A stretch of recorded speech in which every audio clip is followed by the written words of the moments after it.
Televisa presenta.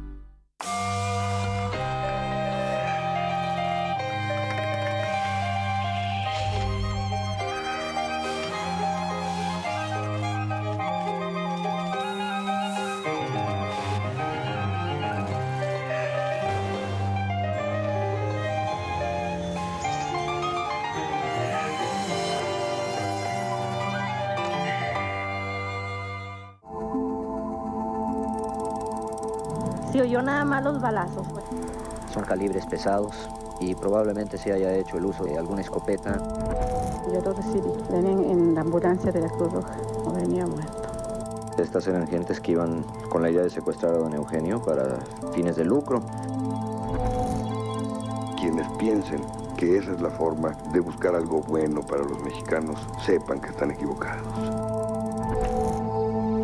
En septiembre de 1973, un comando guerrillero asesinó a Eugenio Garza Sada, uno de los empresarios más destacados y queridos de Monterrey. Precursor de la responsabilidad social en la empresa mexicana e impulsor de la educación universitaria en su ciudad natal, Garza Sada sería relevado en aquellos días difíciles por su hijo, Eugenio Garza Lagüera. Durante los años y décadas por venir, Garza Lagüera consolidaría y engrandecería el legado de su padre.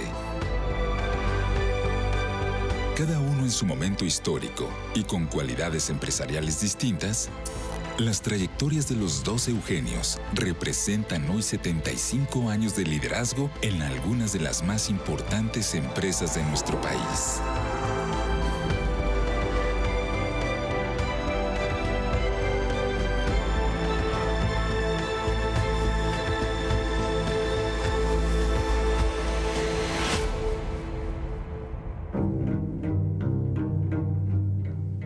El 18 de diciembre de 1923, en Monterrey, Nuevo León, el matrimonio formado por Consuelo Lagüera Zambrano y el empresario Eugenio Garza Sada tuvo a su primer hijo, Eugenio Garza Lagüera.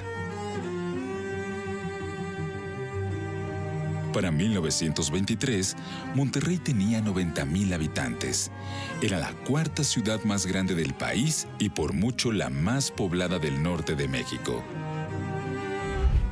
Detrás de aquel crecimiento estaba la pujante industria regiomontana, ligada a la familia del pequeño Eugenio, a su padre Eugenio Garza Sada y a su abuelo, Isaac Garza Garza. Para el momento en que Eugenio nacía, los negocios familiares empezaban a recuperarse de la etapa más violenta de la Revolución Mexicana. El éxito empresarial de los Garza Sada, de cualquier modo, no venía de mucho tiempo atrás. Se remontaba a los años del Porfiriato, cuando el joven Isaac Garza Garza fue enviado por su padrastro español, José Palacios, a la ciudad de Santander, a fin de adquirir estudios de comercio. Casado con la madre de Isaac, Manuela Garza, viuda, José Palacios consideraba al hijo de su esposa como propio y al español como su padre.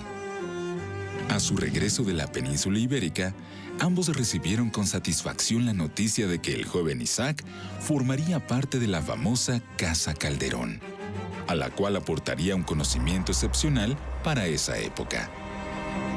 Casa Calderón era el comercio más importante de la ciudad y importaba cerveza. Entonces, para su época, era un hombre con mucha más preparación que la mayoría de la gente.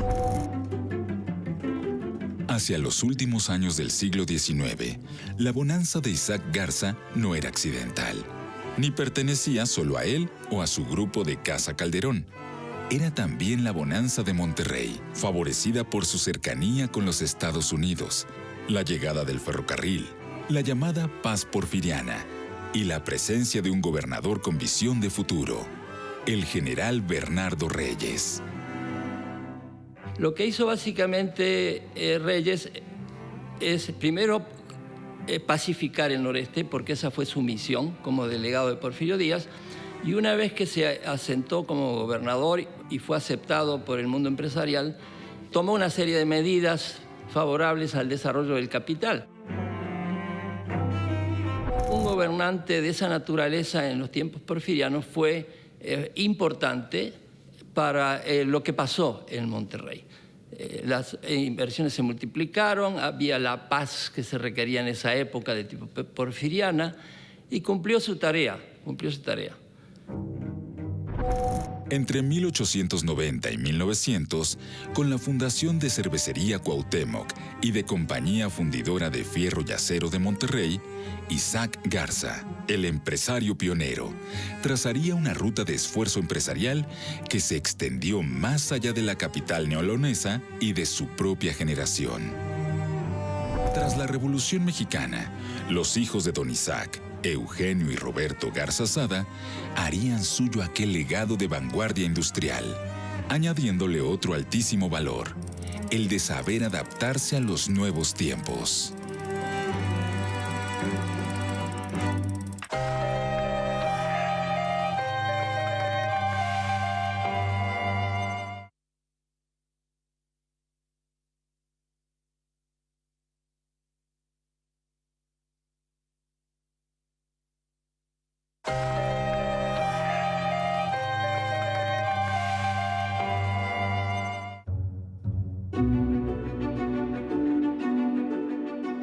En 1933, el patriarca Isaac Garza era presidente de Cervecería Cuauhtémoc, así como accionista importante de Vidriería Monterrey y Fundidora Monterrey. A su muerte, ocurrida ese mismo año, sus hijos Eugenio y Roberto Garza Sada se encontraron al mando de las empresas fundadas por su padre, pero en el contexto de un país muy distinto, el de la Revolución Mexicana. Está terminando de cerrar ciertos ciclos de la propia revolución, con muchos conflictos, muertes de varios de los revolucionarios, etcétera, etcétera. Hay que pasar algunos tragos amargos. Lo pasa La Laguna, lo pasa Monterrey. El trago amargo muchas veces tiene que ver con la época de Cárdenas, ¿verdad? Que hay una especie de combinación ahí entre acuerdos y desacuerdos. La gravedad de los cambios no escapaba tampoco a Eugenio Garza Lagüera, de apenas 12 años, el hijo homónimo de Eugenio Garza Sada. Lázaro Cárdenas, el nuevo presidente de México, había impuesto la educación socialista en el país y los padres de Eugenio decidieron enviarlo a San Luis Potosí, donde el gobernador Saturnino Cedillo había permitido la educación religiosa y privada. Y él sí permitió a los maristas que llegan en el 35 al Instituto Potosino que impartan abiertamente este tipo de educación, contrario a lo que se hacía en todo el país. Lo envían para allá y él estudia primaria y secundaria en este internado. Para Eugenio Garza Sada, el hecho de que el primogénito abandonara el hogar para continuar sus estudios fue una experiencia formativa, como la que su padre y él mismo tuvieron en su momento. Pero no solamente eso, la comunicación epistolar y los consejos transmitidos al heredero fueron también parte de aquella valiosa formación.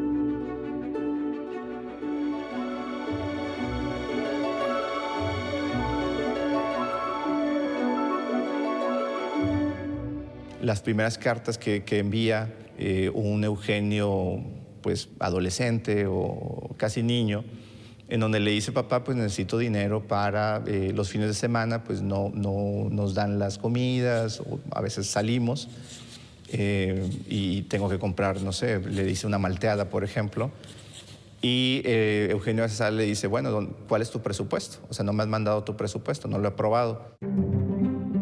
Y Eugenio le dice: pues eso como, ¿para qué, no? Y le dice: el que va a gastar dinero siempre necesita hacer un presupuesto.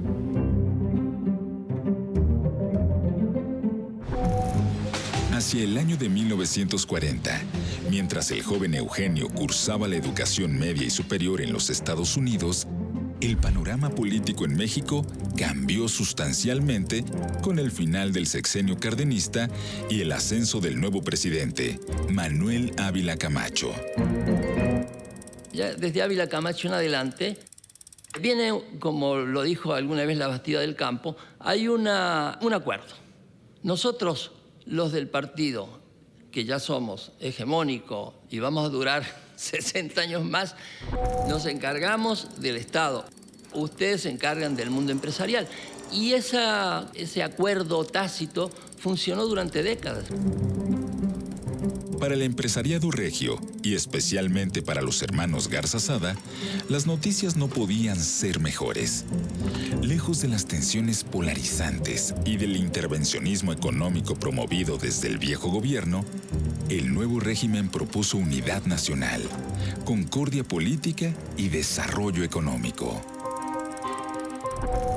La Segunda Guerra Mundial, que azota a Europa y ocupa a los Estados Unidos, no fue un obstáculo para los Garza Sada, sino un poderoso aliciente. Muchos empresarios los mató el no poder importar algunos insumos de Estados Unidos. Para Garza Sada fue uno de los grandes retos resueltos. Y entonces, ante la imposibilidad de importar acero para los tapones de las cervezas, crearon ILSA. O sea, a mí me parece esta capacidad que tenía para responder a los grandes retos, me parece fascinante. Ahí hay una gran dinámica y que va a coronar hacia mediados de los 50 con la aparición de lo que ya va a ser el área metropolitana, San Nicolás de los Garza, más adelante Santa Catarina, etcétera, etcétera. Entonces eso te puede dar la idea de la población, cómo está creciendo, pero también está creciendo todas las instalaciones industriales, ¿no?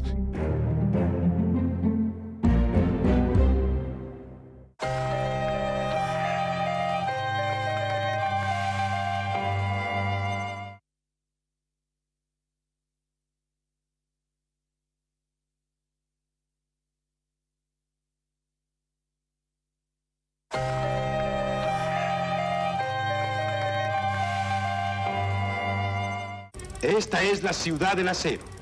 En el camino de su industrialización, México ha dado un gran paso de avance en uno de sus centros vitales como lo es Monterrey. Contribuye a acrecentar la riqueza industrial del país. Y México sigue adelante. A mediados del siglo XX, el gobierno de México se había comprometido con el desarrollo económico y la modernización del país, y la industria era un rubro esencial de aquella agenda.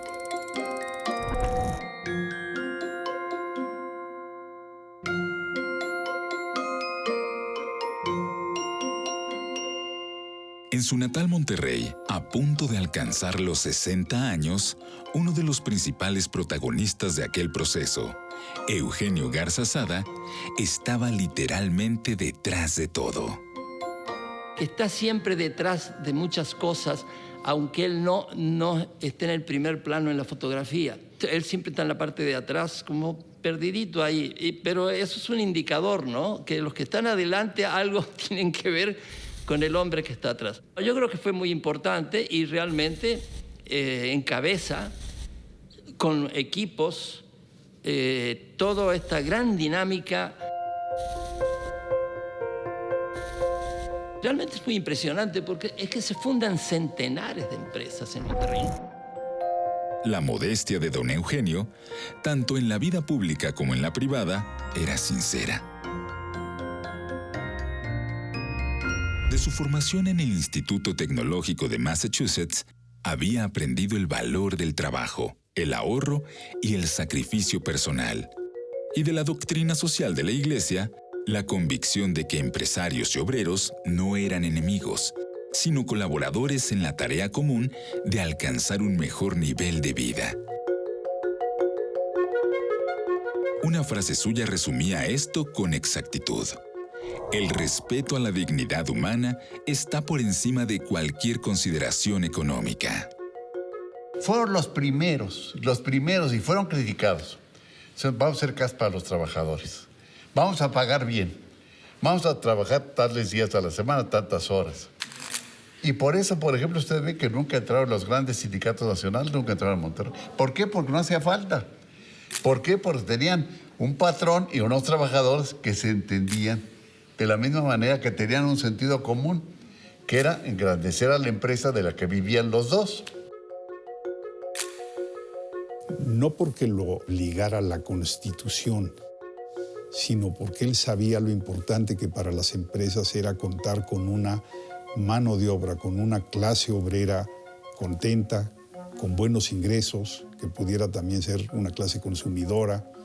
Y entonces las condiciones laborales y salariales que pagaba Cervecería y en general las empresas de Garzazada son las mejores de México. Viven en casas que la fábrica les ha construido y que ellos adquieren en propiedad al costo, sin intereses y a largo plazo. Disfrutan de campos deportivos y de esparcimiento sano.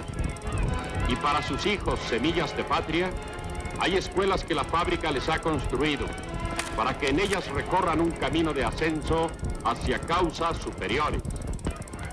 Era tan especial, tan entregado a todo. Fue un visionario, hizo clínica cuando no existía el IMSS, hizo colegios cuando todo eso no existía. A las 6 de la tarde le decía al director de Recursos Humanos, venga para acá, vamos a revisar las oficinas, y se daban una vuelta por todos lados, y si había un señor trabajando después de las 6 de la tarde, o sea, esa persona, por favor, revísenlo. O está sobrecargado de trabajo o está mal organizado. Que le pongan un asistente o que se organice. Porque yo a las 6 de la tarde quiero que todos estén con sus familias.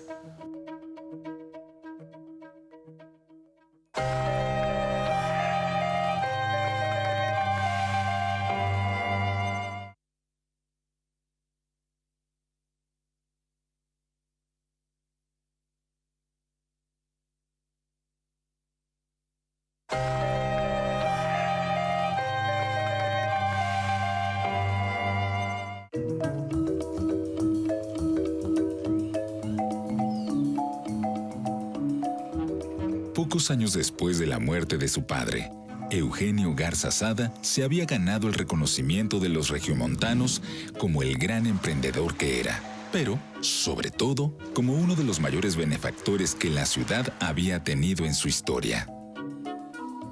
Para don Eugenio, sin embargo, no se trataba solamente de apoyar la vivienda, la salud, el deporte o la cultura. La educación superior, especialmente la orientada a promover el emprendimiento y el bienestar social, era una tarea esencial que encabezó él mismo al fundar, en 1943, el Instituto Tecnológico y de Estudios Superiores de Monterrey.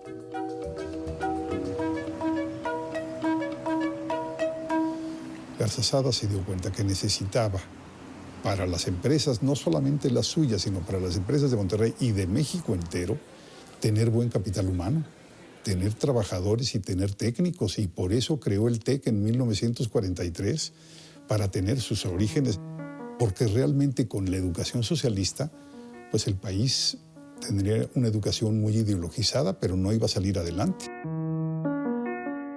Para él su bebé era el TEC, lo que él adoraba era el TEC.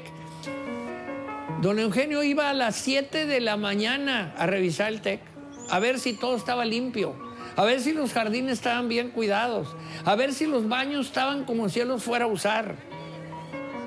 Varias veces por semana. Su verdadera adoración era la transformación social, diría yo. Apenas el TEC abrió sus puertas, Eugenio Garza Lagüera regresó a casa tras 8 años de estudios, a fin de continuarlos en la flamante universidad creada por su padre. Era un reencuentro con todo, con su familia y sus amigos, con su ciudad y quizá también con su propio destino. Tras cursar estudios de ingeniería química en el TEC, hacia 1947, Eugenio Garza Lagüera comenzó a trabajar en el laboratorio de cervecería Cuauhtémoc, la reconocida empresa familiar, pero no duró mucho tiempo allí. Lo verdaderamente suyo no era la química, sino los negocios.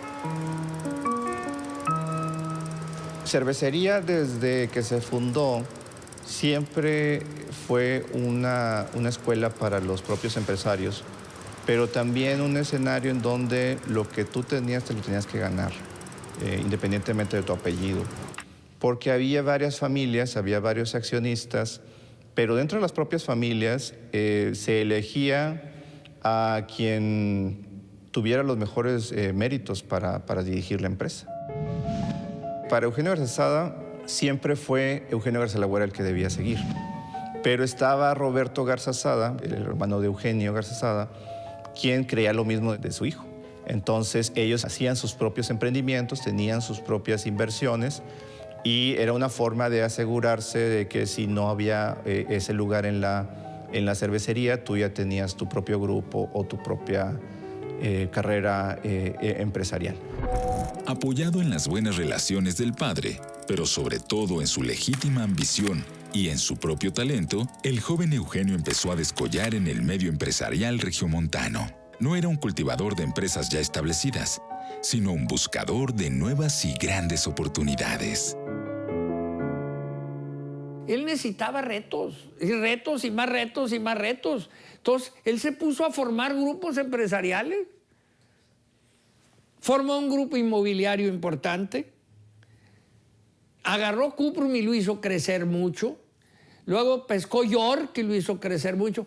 Él andaba divertidísimo haciendo emprendimiento. No sé si me explico. Entonces, porque su estilo no era como el de su papá. Don Eugenio estaba en todos los detalles. Don Eugenio Garzazada era de los que hacía puntitos de todo y estaba en todos los detalles. Eugenio Garzalagüera no era así. Él era de grandes cosas y sobre todo lo que fueran retos, nuevas empresas. Aunque distintos en su perfil empresarial, los dos Eugenios coincidían en un valor fundamental, el de la responsabilidad social de sus empresas. Un valor que, con el paso del tiempo, se había cuestionado cada vez más, debido a los cambios económicos del país. Una de las cosas que le gusta a Eugenio Garzazada de su hijo es precisamente que él no está de acuerdo con este pensamiento de retirar todo el apoyo social o toda la preocupación por los trabajadores o todo lo que ellos invertían en la cuestión para la comunidad, a pesar de los problemas económicos que ya se estaban observando. La carta fuerte de Eugenio Garzalagüera era: yo voy a continuar con este modelo de beneficio para todos a través de la empresa, adaptándolo y ajustándolo a la nueva realidad y a lo que sea que nos enfrentemos. Aunque vengan incluso crisis, este modelo funciona y lo vamos a mantener. Creo que ese fue el gran mensaje y lo cumplió.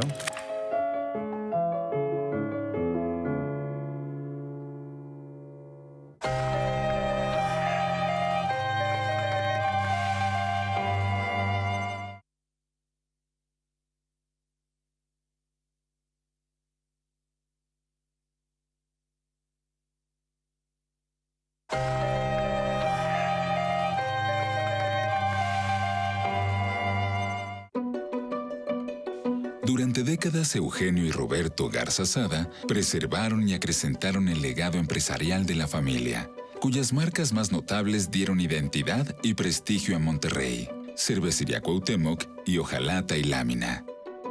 Su humildad y su profunda amistad, más allá del parentesco, les valieron la admiración de aquellos que los conocieron.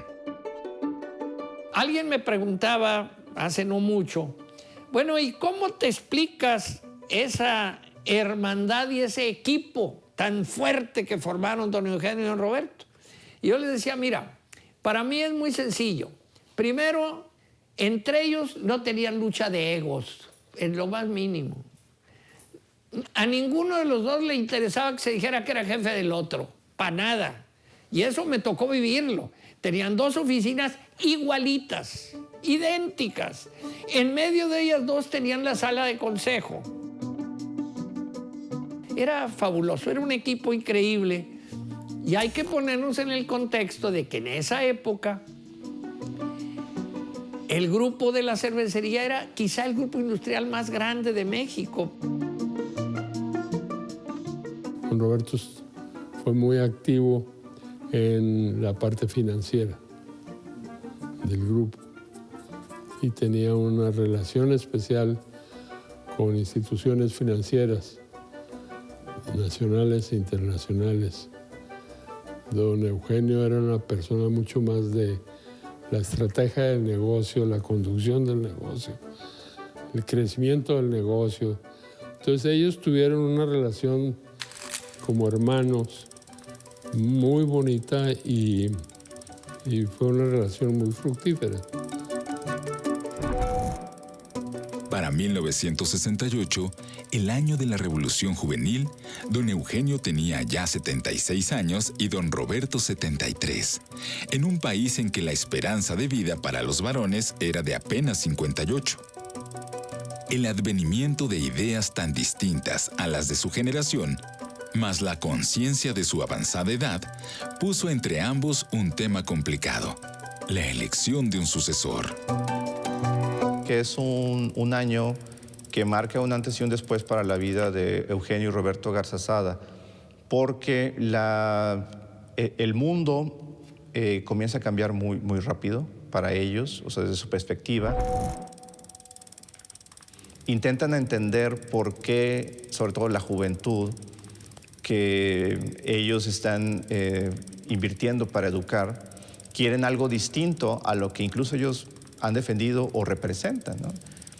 Incluso la juventud de las clases privilegiadas, de los hijos o nietos de sus amigos, de los que fundaron el tecnológico.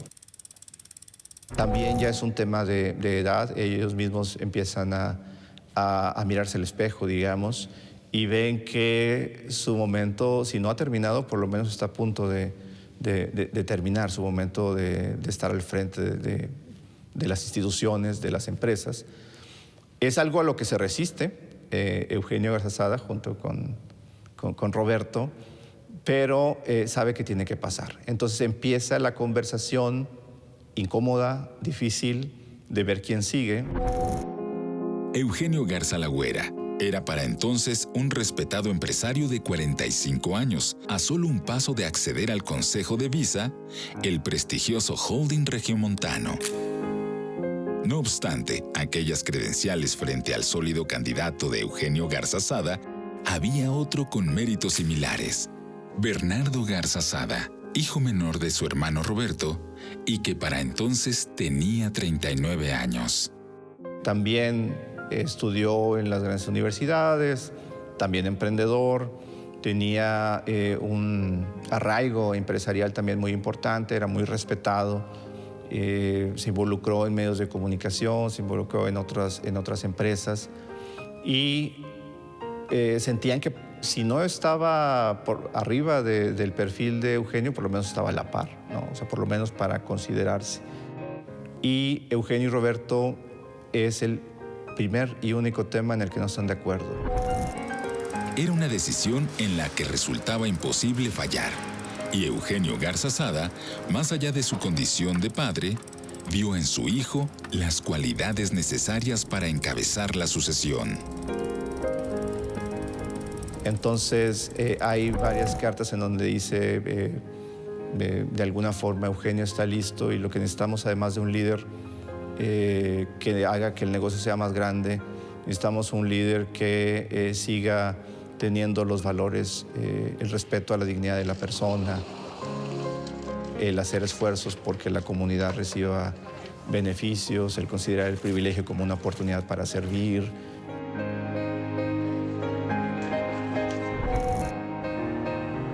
En 1969, los hermanos Roberto y Eugenio Garzazada llegaron finalmente a un acuerdo. Sería el hijo de este último, Eugenio Garza Lagüera, quien ocuparía la presidencia del Consejo de Visa, mientras que Bernardo Garzazada tendría el cargo de director general de ese mismo conglomerado.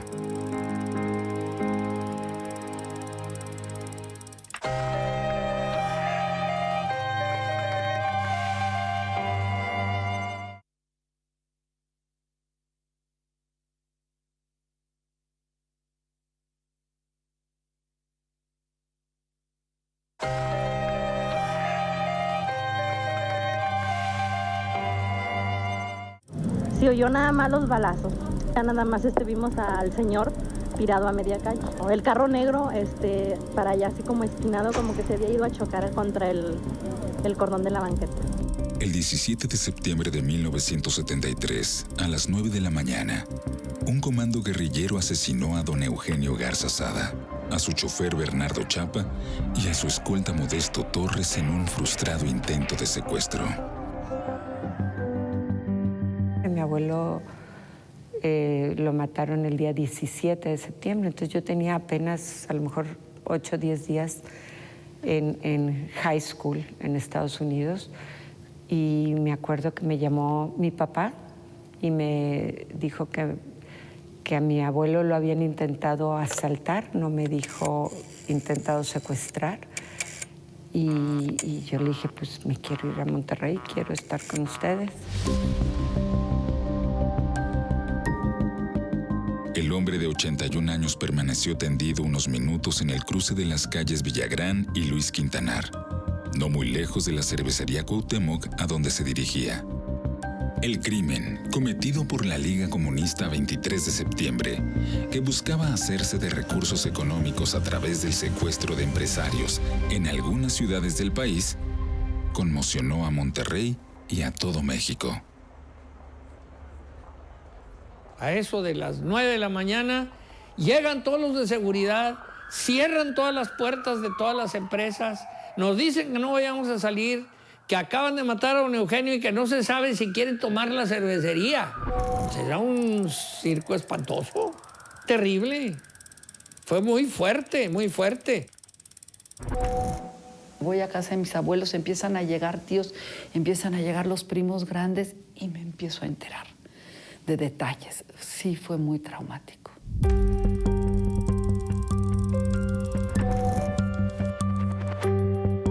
El asesinato de Garza Sada constituyó la culminación dramática del acoso a la clase empresarial. Encabezado por el mismo presidente de la República, Luis Echeverría. Una hostilidad sobre la cual don Eugenio se hallaba bien advertido. Nos convocó a una reunión a todos sus directores, cuando Echeverría ya la traía contra ellos, pero fuerte. Y entonces alguien le dijo, oye, don Eugenio, pero es que Echeverría, no sé qué, no sé qué. Y él le dijo, mira, Echeverría se va a acabar el día que deje de ser presidente. Ni quien se vuelva a acordar de él. Y nosotros tenemos 100 años. Y aquí vamos a estar otros 100 años.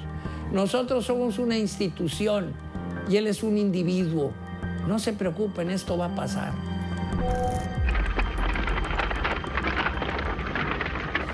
Vivíamos días muy complicados. El sexenio del presidente Echeverría pues propiciaba, vamos a atacar a los ricos, vamos a hacer esto, vamos a hacer lo otro. Y don Eugenio era un adalid del sector privado. Entonces, pues unos dicen que sí, otros dicen que no, pero el hecho es que mucha gente culpó a Echeverría de ese crimen.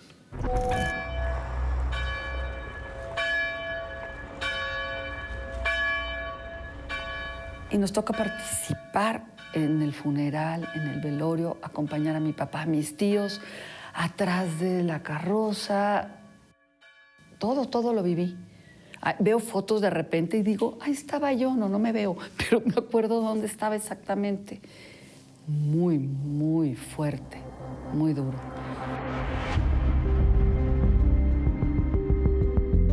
La sorpresiva presencia del propio Echeverría en el funeral y la indignación de los regiomontanos dieron forma al discurso fúnebre de Ricardo Margain Sosaya, pronunciado ante el propio mandatario, en su calidad de vocero de los empresarios regiomontanos. Las palabras de Margain, de la mayor importancia, no han perdido actualidad. Solo se puede actuar impunemente cuando se ha perdido el respeto a la autoridad, cuando el Estado deja de mantener el orden público, cuando se ha propiciado desde el poder, a base de declaraciones y discursos, el ataque reiterado al sector privado, del cual formaba parte destacada el Oxiso, sin otra finalidad aparente que fomentar la división y el odio entre las clases sociales. Ricardo Margain Sosaya, Extracto del discurso fúnebre pronunciado el 18 de septiembre de 1973. Tras la muerte de don Eugenio, el otro Eugenio, su hijo, lo reemplazó en circunstancias absolutamente extraordinarias. La bandera del tecnológico ha sido izada a media asta en los principales edificios. Se han colocado también negros crespones de luto. Me acuerdo días muy difíciles de mi papá sumamente triste, con un grave peso de responsabilidad de trabajo del TEC, como muy saturado de emociones más de responsabilidad. Él se tuvo que hacer cargo de todo a la muerte de su papá, que tenía 50 años cuando le pasó. Y le pasó en un momento en que además vinieron todo el tipo de líos. Yo tenía 1 año cuando pasó, entonces no sé cómo lo vivió, sé por mi mamá y por mis hermanas que fue durísimo, pero asumió, estaba preparado y definitivamente sé que asumió su rol como lo tuvo que hacer.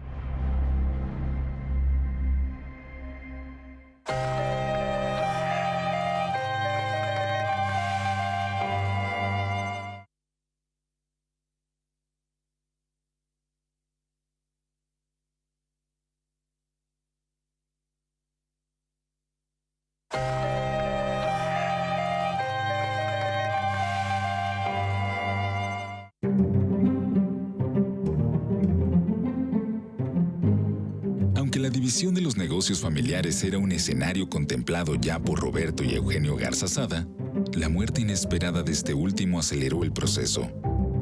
Al liderazgo compartido de los hermanos lo sucedería otro, encabezado por sus respectivos hijos, Bernardo y Eugenio, en 2 grupos separados de empresas. La separación del Grupo Monterrey de Visa y Alfa se basó en una negociación, en la búsqueda de que cada quien su vida, ¿verdad? Sus rumbos, sus negocios. Ahí me tocó cuando estaban juntos, cuando don Eugenio Garza Lagüera era presidente del consejo y Bernardo Garza Sada era director general. Los dos eran unos caballeros, los dos eran gente con la que se podía tratar muy bien. Pues simplemente el problema es que ellos no estaban hechos para trabajar juntos. ¿Me explico? En vida de don Eugenio Garza Sada ya estaban en pláticas las negociaciones para una separación que al final fue dolorosa y difícil, pero amigable, y se tardó bastante tiempo en llevar a cabo, unos cuantos años. Como resultado de aquella separación, el grupo industrial se dividió en 2 grandes holdings. Por un lado, Grupo Alfa, de Bernardo Garza Sada, el cual se quedó con Hojalata y Lámina Sociedad Anónima, mejor conocido como ILSA, con empaques de cartón Titán y con un 25% de las acciones de Televisa, el principal consorcio televisivo de México. Por su parte, el Grupo Visa, encabezado por Eugenio Garza Lagüera, mantuvo la propiedad de Cervecería Cuauhtémoc y sus empresas subsidiarias, encargadas de la fabricación de latas y etiquetas, además de Banca Serfín. Asentado como presidente del Consejo del TEC y de las asociaciones que lo patrocinaban, Eugenio Garza Lagüera se dispuso a escribir su propia historia. Una historia inspirada en su padre, pero desarrollada en tiempos muy distintos por un hombre diferente. Hereda una posición importantísima, no solamente de líder de la empresa, sino de líder empresarial y en buena medida líder social en Monterrey y del empresariado regiomontano.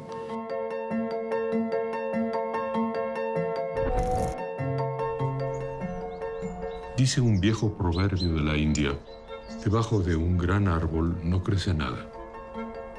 Don Eugenio Garza Sada, un gran árbol, uno de los grandes árboles creativos, fundadores en la historia mexicana, fundadores de la industria, fundadores de la educación. Ese gran árbol fue tronchado en un día aciago de 1973, cuando un comando guerrillero le arrebató la vida. Pero ¿quién lo diría? Debajo de ese gran árbol, junto a ese gran árbol, crecía su hijo, Eugenio Garza Lagüera, que de modo intempestivo, inesperado, tuvo que hacerse cargo de ese gran conglomerado industrial y educativo. Inmediatamente, Eugenio Garza Lagüera comenzó una nueva etapa en el grupo que se caracterizó no solo por consolidar el legado de don Eugenio, su padre, sino engrandecerlo, enriquecerlo.